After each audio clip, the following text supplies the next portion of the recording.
আসসালামু আলাইকুম। আপনারা আপনাদের আদরের সোনামণির হাতে স্মার্টফোন তুলে দিচ্ছেন কারণে কিংবা অকারণে, অ্যাসাইনমেন্ট হোক কিংবা এন্টারটেনমেন্টের জন্যই হোক। কিন্তু কখনো কি ভেবে দেখেছেন যে আপনাদের অজান্তে আপনার সোনামণি আজেবাজে কোনো ওয়েবসাইটে লগ ইন করছে কিনা বা কোনো খারাপ কোনো সাইটে প্রবেশ করছে কিনা? এই ভিডিওতে আমি আপনাদেরকে ছোট্ট একটা সেটিংস দেখিয়ে দেবো, যে সেটিংসটা করে রাখলে আপনার সন্তানরা চাইলেও আজেবাজে কোনো ওয়েবসাইটে প্রবেশ করতে পারবে না। আশা করছি এই ভিডিওটি আপনাদের খুব হেল্পফুল হবে। তো ভিডিওটি শেয়ার করে টাইমলাইনে রেখে দিন, যাতে সেটিংস করার সময় দেখে নিতে পারেন এবং আপনার একটি শেয়ারে অন্যরা উপকৃত হতে পারে। তো চলুন মূল ভিডিওটি শুরু করি। প্লে স্টোর ওপেন করে সার্চ বক্সে লিখব KAHF guard, Kahf guard. Search লিস্টের ওপরে 1 নম্বরে যেটি রয়েছে এটাকে ইনস্টল করে নেবেন। আমি ইনস্টল করে নিয়েছি। Then open. এখানে মাঝখানে যে সুইচটি রয়েছে এটাকে অন করে দেব।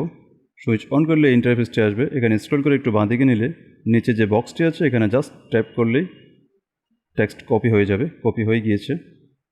দেন একটু স্ক্রল করে বাঁ দিকে এই ইন্টারফেসটি এসে ওপেন ইন্টারনেট সেটিংস এই অপশনটাতে ট্যাপ করে দেব। এখানে প্রাইভেট DNS এই অপশনটিতে ট্যাপ করব। দেন নিচে কাস্টম নেম এখানে ট্যাপ করে আগের যদি কোনো টেক্সট থাকে সেটাকে কেটে কপি করার যেটা আছে সেটাকে পেস্ট করব। চাপ দিয়ে ধরে রেখে পেস্ট, দেন সেভ। দেন কাফগার্ড এখানে কানেক্টেড দেখাচ্ছে, অর্থাৎ আমাদের কাজটি সাকসেসফুলি হয়ে গিয়েছে। সেটিংসটি অ্যাক্টিভ হয়ে গিয়েছে। তো আমি আশা করছি এখন আপনাদের এই ফোনে এখন আজেবাজে কোনো ওয়েবসাইটে লগ ইন করা যাবে না। বাজে কোনো ওয়েবসাইটে আপনারা ট্রাই করে দেখতে পারেন। হোপ ভিডিওটি আপনাদের হেল্পফুল হবে। যদি হেল্পফুল মনে হয় তাহলে ভিডিওতে লাইক দিন এবং শেয়ার করে দিন।